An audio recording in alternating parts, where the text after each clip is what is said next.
Hello and welcome back to Silver Age, Silver Screen, a podcast where we watch, discuss, and review sci-fi, cult, superhero, and other stereotypically geeky films. I'm your co-host, Casey Jarms. And I'm your other co-host, Riley Thorpe.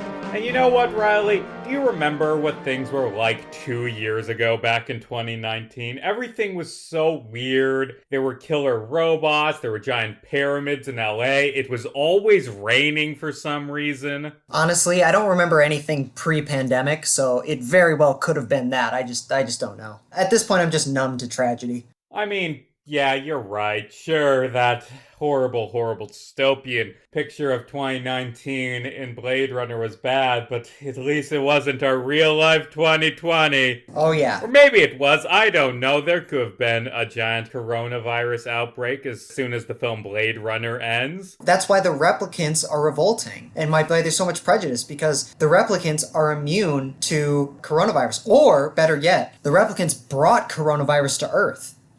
Yeah. Didn't think about that, did you? Yeah, you know, it's too bad she won't live, but then again, who does? Apparently not anyone. No, I guess in not. America, because, you know, we're just making it so these recordings are, well, not incomprehensible. People will remember this, but less relevant in a few years' time. Yep, forget everything we said about COVID. I already have. I'll just go with it. We're talking about Blade Runner today, the classic 1982 science fiction film directed by Ridley Scott, starring Harrison Ford, Rutger Hauer, and Sean Young. The film is an adaptation of the 1968 science fiction novel by Philip K. Dick, Do Androids Dream of Electric Sheep, although it gets its title from a completely unrelated novel called Blade Runner, which I haven't read, and I don't know if it has any similarities to this film. This film isn't an adaptation to that. It's weird. They went with Blade Runner because it's a cooler name than Do Androids Dream of Electric Sheep. Blade Runner is, in general, a weird name, but it's a lot cooler.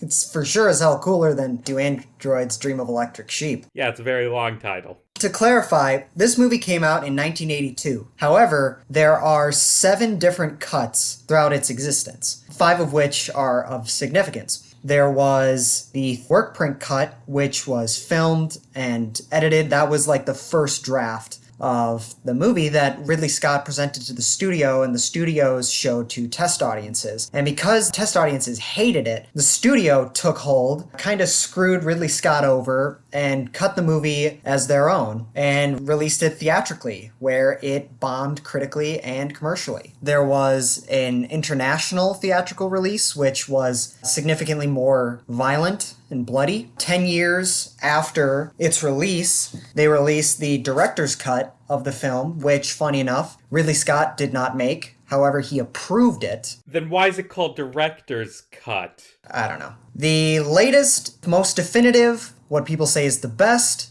and Ridley Scott's official cut of this movie came out in 2007, Blade Runner: The Final Cut. And that's what we watch today. Yeah, if you're gonna watch it, watch the final cut. Or if you can't do that, the director's cut. Or really, just watch any version of it and plug your ears during the pointless exposition voiceovers. And especially at the end of the movie when the theatrical cut ruins everything. Yeah. But yeah, we're doing the final cut today. Yes. Isn't the theatrical cut, isn't that the one where Stanley Kubrick lent Ridley Scott in the studio, like, B-roll from The Shining? Just, like, overhead shots of trees and shit? I don't know, maybe. I'm pretty All sure. I know is the change they make. Oh, yeah. I mean, I understand why the studio did that. You don't like to hear about it, and as an aspiring filmmaker myself, you don't like to hear about that kind of stuff, but at the end of the day, there is a lot of money going into these movies. And because of that, the studios want a return, and they want to create the best possible product for audiences to get the highest possible return. The problem is that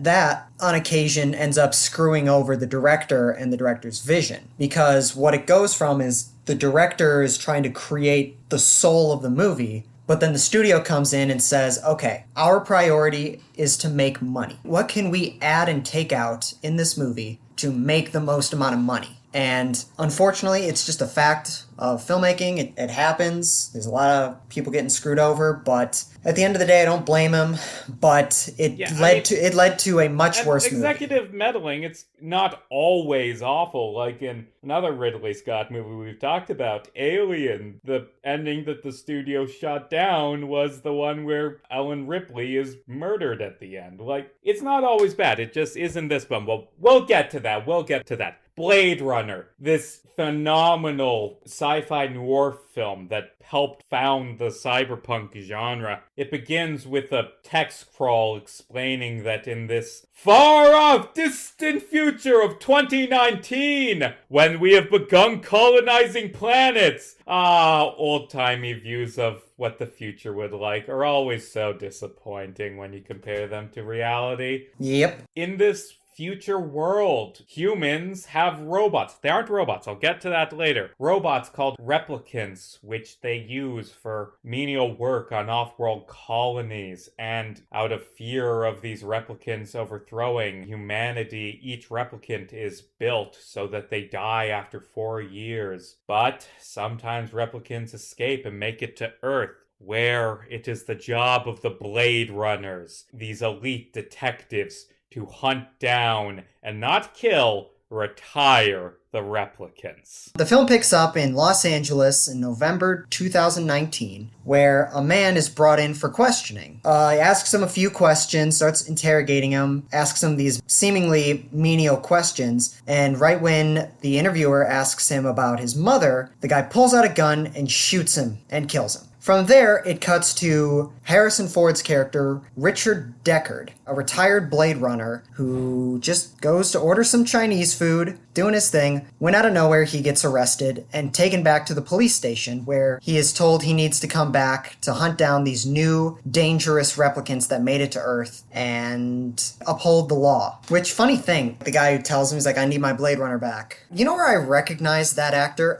All the things. I was like, that guy looks so familiar. Do you know what I recognized him from? You ever watch the movie Racing Stripes? Okay, no, that's so much weirder. I mean, Emmett Walsh, he's been in a lot of stuff, but no, I haven't heard of that. Yeah, it's a movie about a zebra that becomes a racehorse. Wow, that sounds incredibly stupid. Weren't horses, like, selectively breeded for generations and generations to be good at running? They explain it in the movie, okay? What else? It has Bruce Greenwood, Snoop Dogg, David Spade, Steve Harvey. Wow, that sounds awful. Yeah, I loved it as a kid. Dustin Hoffman, Whoopi Goldberg, Michael Clark Duncan. This is really off topic, but that's why I recognize this guy. We're saying records for how fast we got off topic.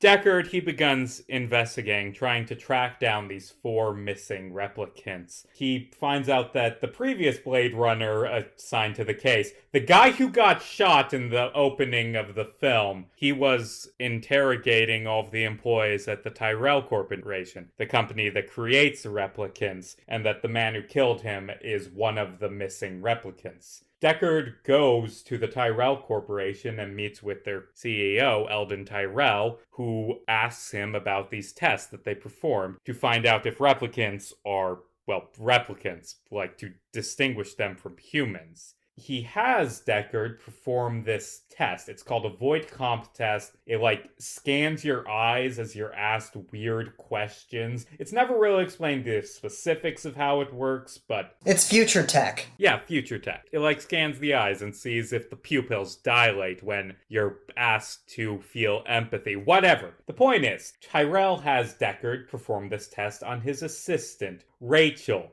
who has this ridiculous Josuke Higashikata pompadour, because that's the fashion in 2019. Remember when we all dressed like that? Yeah, remember when Atari was the big thing in 2019? That's the funny thing about this movie, is that every single company that is featured, and they have giant billboards all throughout the city. But what's funny is that all of the companies, except for Coca-Cola, that are featured in the movie are either dead or dying. So what you're saying is I should sell all of my Coca-Cola stock because it has the Blade Runner curse. No, I wouldn't say that yet. I wouldn't necessarily take it out. But just wait. Just wait till Blade Runner 2049. Then we'll see. As soon as the test is done, Deckard sends Rachel out of the room and he reveals that he has figured out that Rachel is a replicant. And he and Tyrell have some conversation about what the replicants are, where Tyrell explains that he gave Rachel human memories and didn't let her know she was a replicant to, see how it would mess with her mental development. Gotta love big corporate guys messing with human lives for an experiment. And I would like to say this is a phenomenally shot movie, and there are many, many aspects to that. The set design, the cinematography. But I'd just like to note this tiny moment. It shows up in this scene, and I think they replicate it with Rachel and I think Roy in a few other scenes. While Deckard is doing the test, you can see there's some light being reflected into Rachel's eyes that just makes her look fake and plastic and artificial.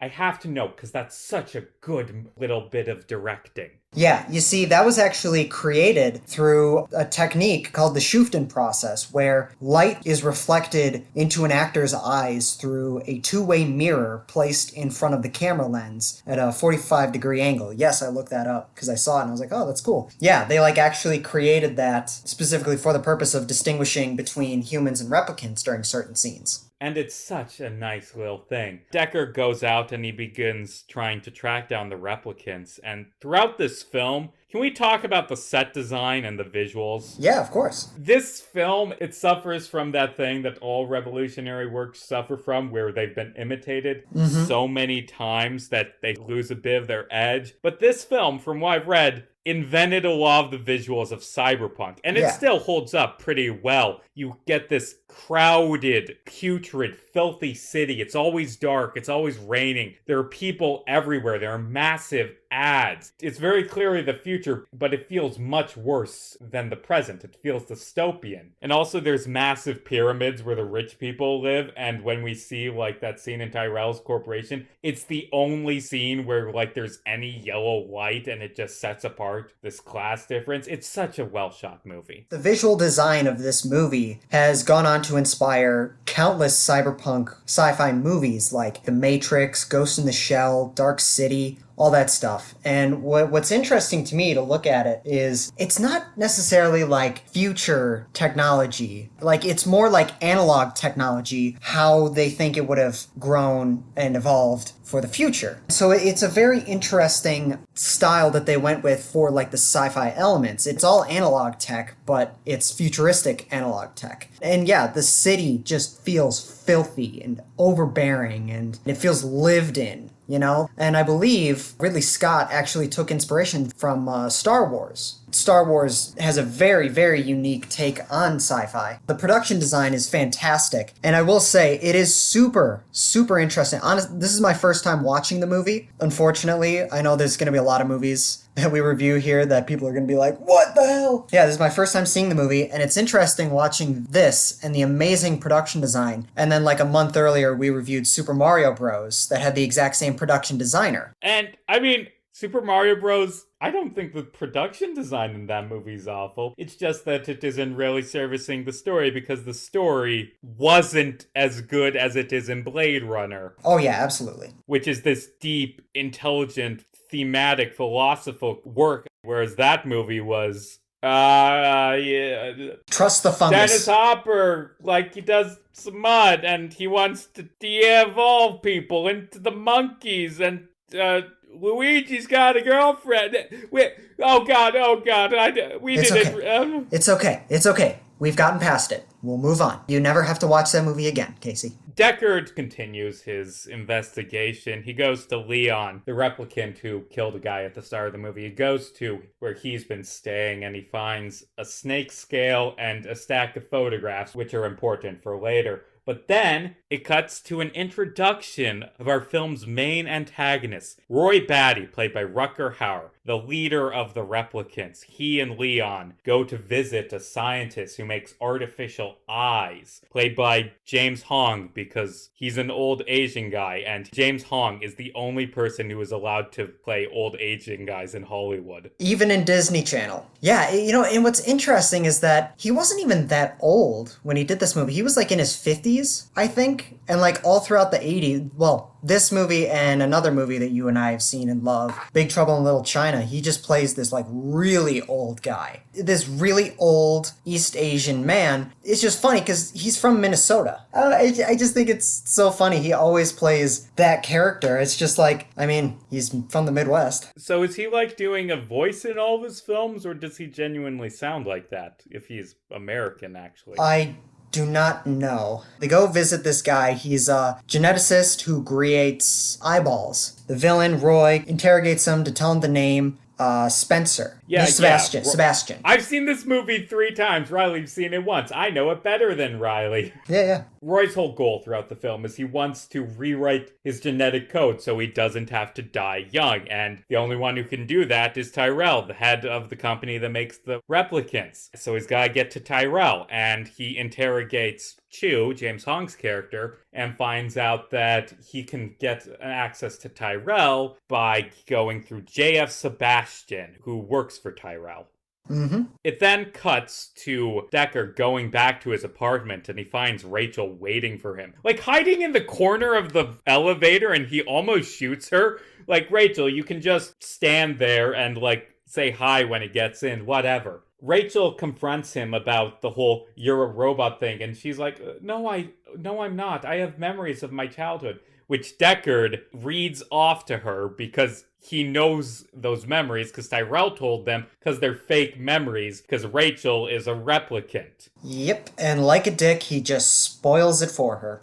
Come on, Deckard. Why you gotta tell this nice young girl that she's a robot? Ruin her whole day. Although, I suppose this is as good as time as any to say that. Something that kind of irks me about this and the novel it's based on, the replicants aren't robots and they aren't androids. Right. They're genetically engineered humans. Mm-hmm. They're made out of flesh and bone and stuff. And I know, the whole point is that the dehumanization of the replicants is horrible and that they're actually arguably more human than Deckard. I know, but they aren't androids. Yeah, the word replicant is never in the book. In the book, they call them androids, or Andes for short, which they felt was a little too silly for this movie, so they went with replicants instead. There's Dragon Ball. People don't know what the word android means, and it annoys me. Yeah, get your sci-fi straight, people. Come on. Ridley Scott, man, I know you're a legend, but come on, man. A young woman, played by Daryl Hannah, her name is Pris, is homeless, walking through the streets when she is confronted by a shy, awkward guy, and she tries running away. And in doing so, she, runs into a car, breaks through the window, which, interestingly, that was not planned. She actually did that. She actually broke through the glass with her hand there by accident. That must have hurt. He's nice to her, so she goes home with him. He works for Tyrell. He's a toy maker. He makes, replicant toys, basically, and just lives in this run-down apartment in, this destroyed, dilapidated, filthy complex. And yeah, my entire thought process during the scene, I'm like, why are you going with this guy? What are you doing? It makes sense later. But I'm like, what are you doing? Run! Stranger danger! The fact that Pris is playing J.F. Sebastian, if you know what you're looking for, you can see it, before they even meet. She, goes to the garbage in front of his building and, hides under it to, make him think that she's actually homeless. Also, something I only realized when watching this movie this time. So, J.F. Sebastian, his creepy apartment filled with puppets. Mm-hmm. I just realized something. He's a geneticist. He makes artificial humans. Yep. Those aren't puppets. Those are creepy replicants that he made. Yeah, and there are a couple shots throughout the movie where it shows the puppets, and they're played by human actors. I don't know if that's more or less creepy, but it's definitely still creepy. Point is, Pris needs to run, but she's not going to for reasons we'll get into. Yeah, because she's playing J.F. Sebastian. Mm-hmm. Deckard looks through the photographs that he got in the apartment and starts looking through them until he finds a woman in a mirror. Yeah, he does the classic CSI zoom enhance, which actually, considering how old this movie is, it may have been the first to do that. Yeah, it's like Star Trek with flip phones. Yeah. He finds the photo of this woman, knows what she looks like. He finds out that the piece of skin that they got on the apartment is a genetically engineered snake. Visits the guy who made it, says he sold it to a guy who owns like a strip club, dance club, confronts that guy. Then he goes back to talk to one of the dancers. And I will say, I did really like this movie overall. It's just this scene, for some reason, Deckard puts on this weird, cheesy, high-pitched, nasally voice. Like, what's the point, dude? Like, what's the point? Wait, what are you trying to disguise yourself? Yeah, he tries to track down one of Roy Batty's main minions, Zora, who's working as a stripper, and he goes in and he's like, "Hello, I'm a safety inspector. Want to talk? See if you're being exploited by your boss." It's really weird to hear Harrison Ford pretend to be a nerd because that's the opposite of everything he is in all of his movies. Right. And also it doesn't... Okay, I gotta stop doing that voice. Please. And also it doesn't work. Zora sees through him immediately and sucker punches him after he's been doing this for a few minutes. Yeah. It reminded me a lot of that, getting back to Big Trouble in Little China, it reminded me of that scene where Kurt Russell goes into the brothel and basically does the exact same voice. But it's for that movie, it was played for comedy. It's this guy's an idiot. What's the point of this? It's just funny. This one is a very serious movie, and he just starts doing it, and it fails horrendously immediately. Zora escapes, but he tracks her down and kills her. Then, while walking home, Leon grabs him, starts fighting him, until Rachel shows up and shoots Leon. That's two of the replicants dead. I mean, hell, the job's getting done pretty well thus far. Yeah, you're pretty good at your job, Deckard. Although, actually, looking over the film as a whole, you're not very good at your job, Deckard. Nope. He kills these two easily, but the confrontation of the other two is so sloppy. You suck, Deckard. Deckard takes Rachel home with him. Oh, by the way, we forgot to mention, after he killed Zora, his boss stopped by and said, "That's good, only 3 more left to go." "You mean 2 more?" "Nope, Rachel's on your kill list, buddy." But Rachel saves him, and he takes her back to his apartment, and he tells her that he's not gonna kill her because he owes her, but someone probably is. Yeah. Also, they have some romance scenes where he's a little forceful and it's kind of rapey. Yeah. I was watching that wow, this would have been done a lot differently today. And I get he's not rapey within the context of the film, that he's trying to teach her romance and that involves being forceful. But, wow, that scene kind of leaves a bad taste in my mouth. Yeah. Also, because it's relevant to the ending, while Deckard is home, he falls asleep and he has a dream about a unicorn. Mm-hmm. But yeah, Pris and Sebastian are together. They're getting closer. Sebastian explains that he's kind of like the replicant. He has Methuselah syndrome, which makes him age really fast, so he's kind of like them. Mm-hmm. Also, Pris brings home Roy Batty. Uh-oh. And they are a bit intimidating. There's a scene where Pris reaches into boiling water to pull out an egg and isn't affected at all. But B, Roy forces Sebastian to bring them in to meet with Tyrell. Yep, it's all going according to plan.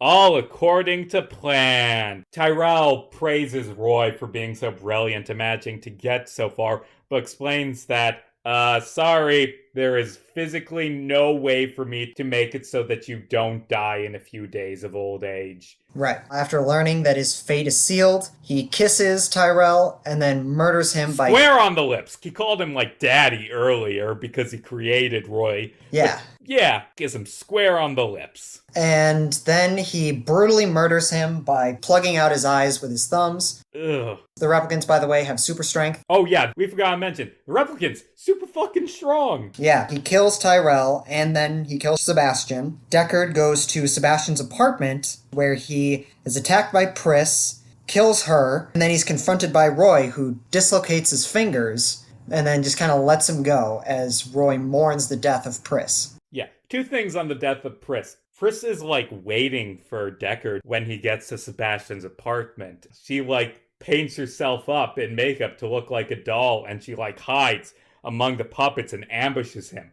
Also, it's a bit cheesy, I will admit, Pris's fight with Deckard. She, like, cartwheels and kicks him, then, like, strangles him between her thighs. Then she gets off and she goes for another cartwheel kick, and he, like, shoots her in the head, and she just falls to the ground and starts conversing, and then he shoots her a bunch more.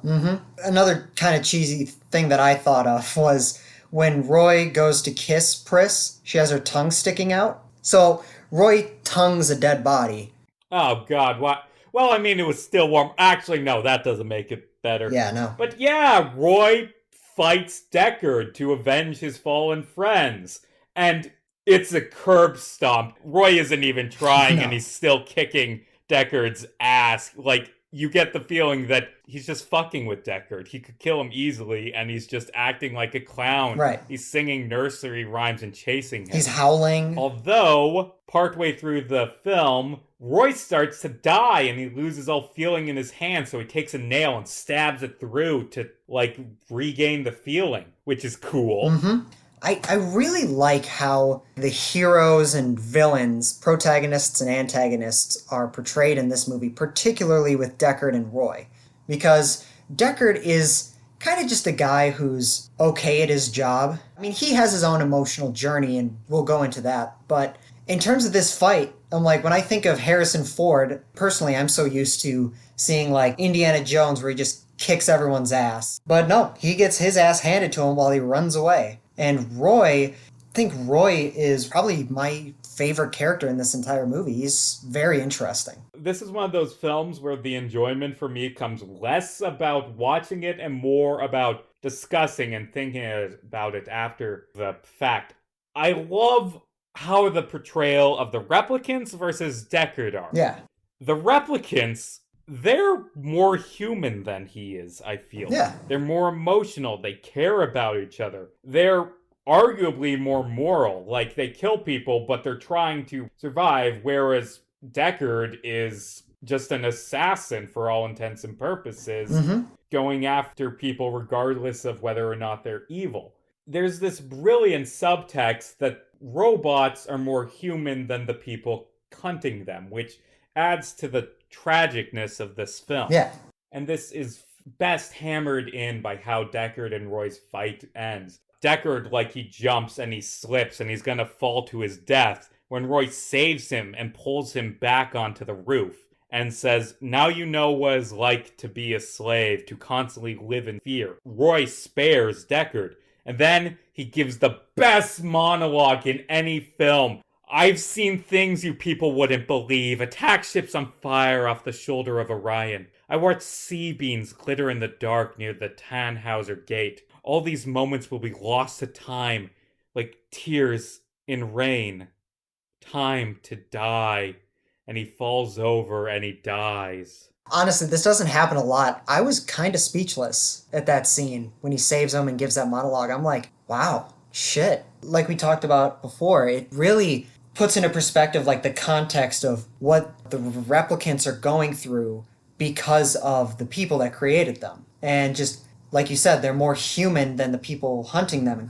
I will say it is a little cheesy when out of nowhere he has a dove in his hands Oh yeah, it's ridiculous. and then releases it as the sky clears. After that, Deckard is met by Griff, who is a fellow Blade Runner who has been kind of his partner throughout the movie. Gaff tells Deckard that, "Congrats, you've done a man's job. You're free now. You can go back into retirement." And Deckard runs back to grab Rachel to save her from the other Blade Runners, as Gaff tells him, "It's too bad she won't live, but then again, who does?" Which is part of the tragedy of this film's ending. Even if Deckard can protect Rachel, she's a replicant. She only has a few more years of life anyway.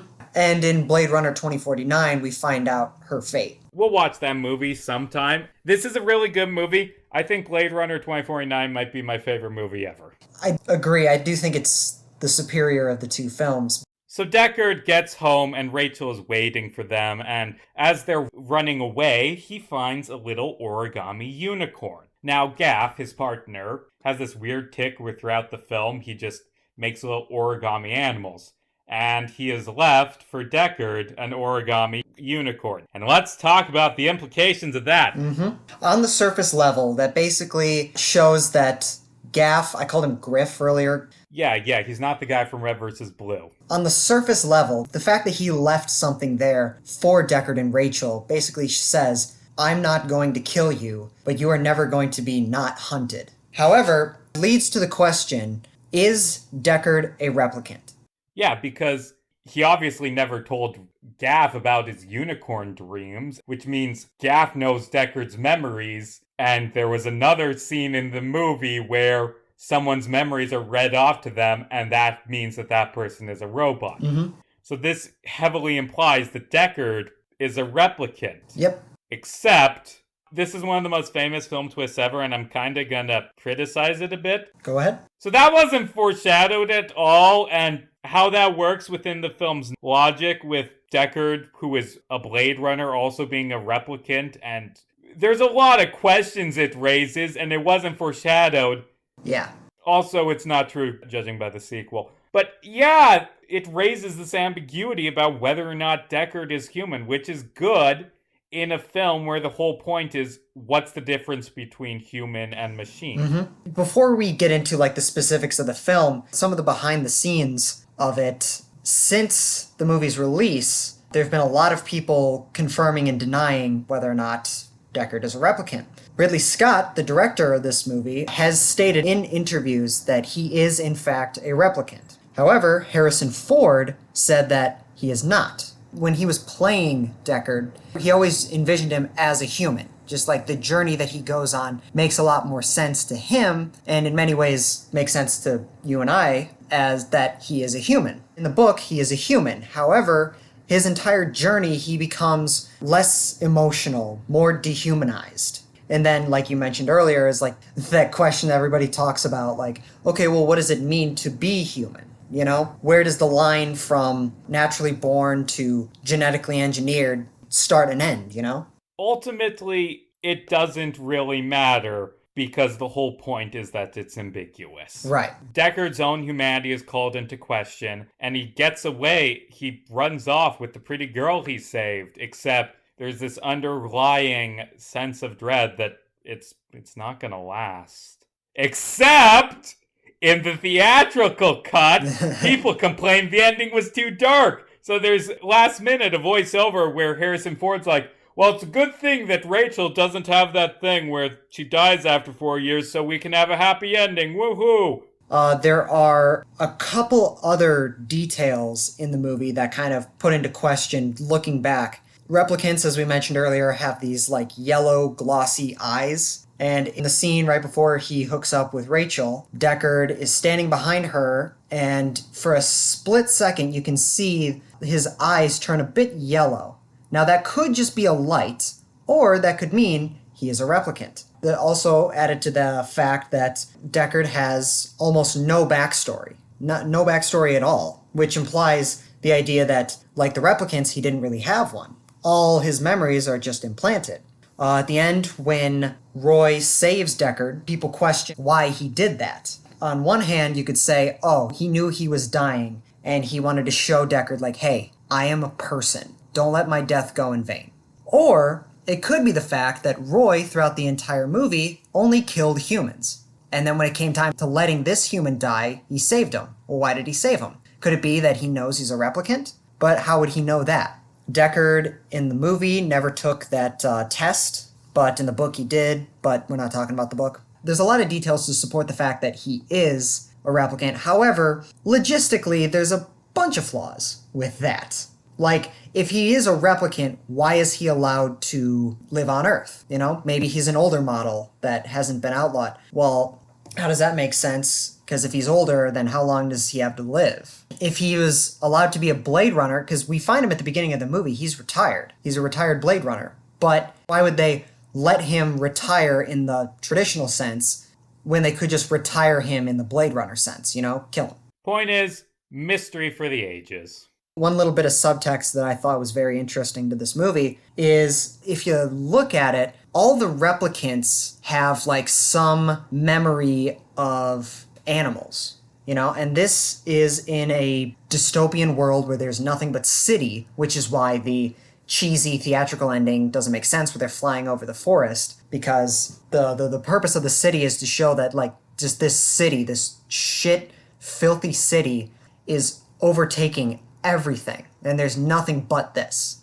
But because of that, most animals are extinct. And in order to make up for that, a lot of people have been genetically designing these animals. Like, there's an owl in the scene where Deckard meets Rachel and Tyrell, and the owl has glowing yellow eyes. There's a snake who the snake scale is from that is obviously fake. Most of the animals in this world are fake. The replicants, they dream of real animals. Like, Rachel at one point talks about a spider. They're in this fake world, but they dream of real animals. They dream of real sheep, you know? Which again goes to what makes them human or androids, because the replicants dream of something real, whereas the humans just kind of accept this world that they've been in. Deckard, on the other hand, he also dreams of animals. However, he doesn't dream of a real animal, he dreams of a unicorn, which is very clearly not real. This either implies the idea that it's an implanted memory, but why would they put a unicorn in there? Because that's not a real animal.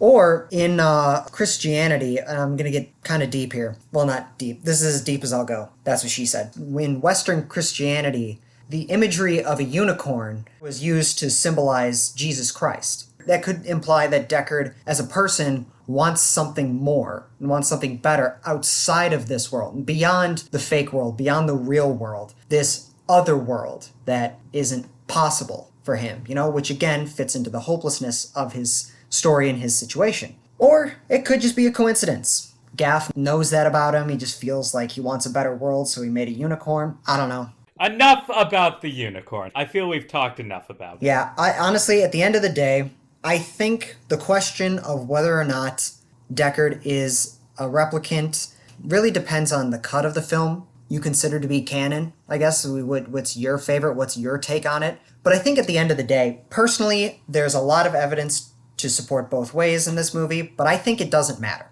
That's the point. It's about this age-old philosophy 101 question of what does it mean to be human? How is it that Deckard, what makes him human and makes Roy and Rachel not human?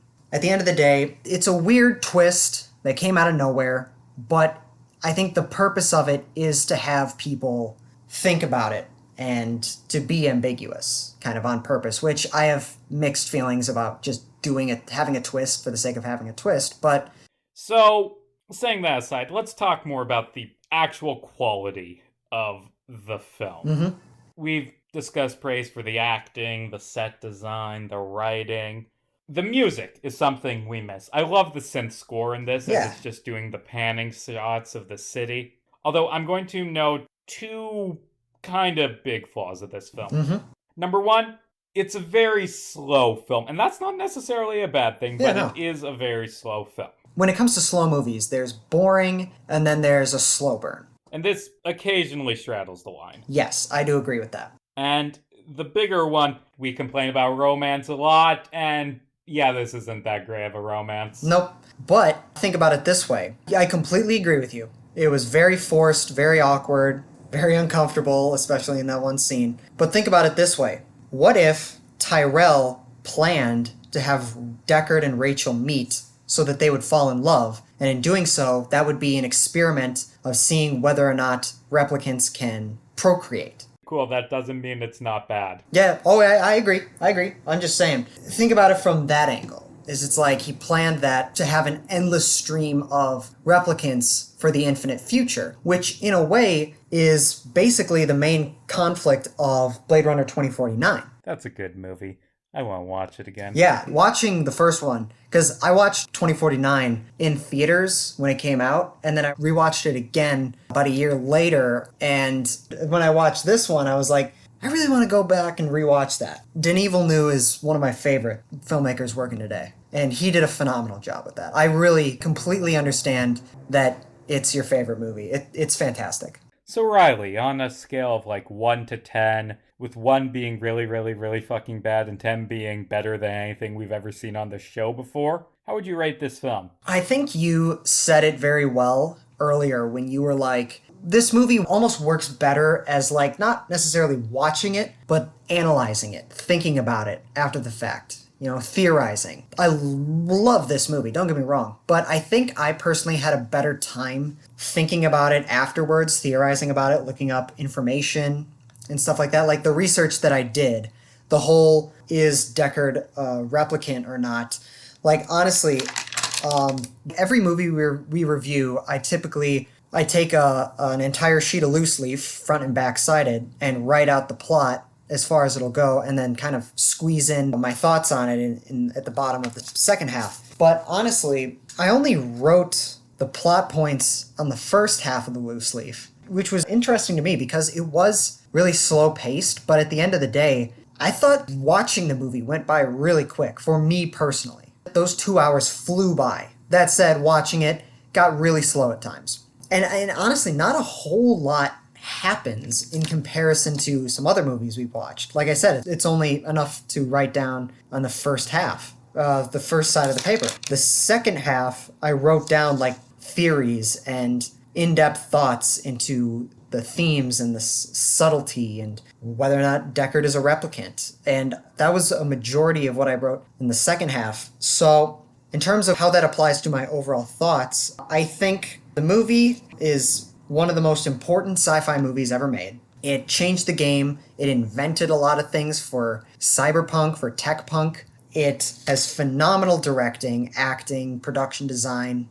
That said, some of the writing can get a little iffy. Some of the pacing can be a little off. There's some plot points that I'm not a big fan of. I think this is a flawed masterpiece. That said, I think I have a better time thinking about this movie after the fact as opposed to rewatching it. And for that reason, I'm going to give it a 7.5 out of 10. Yeah, I give it a 9. I really like this movie. It's probably the deepest movie we've ever seen on this show. It's not perfect, but it's a very intelligent... It makes you think, Yeah. I feel the exact same way. The way, like, thinking about it afterwards is better. I feel the exact same way about Donnie Darko. I gotta watch that movie sometime. It's good. It's weird. It's one of the things that when people say, no, I fucking hated that movie, and I'm like, yeah.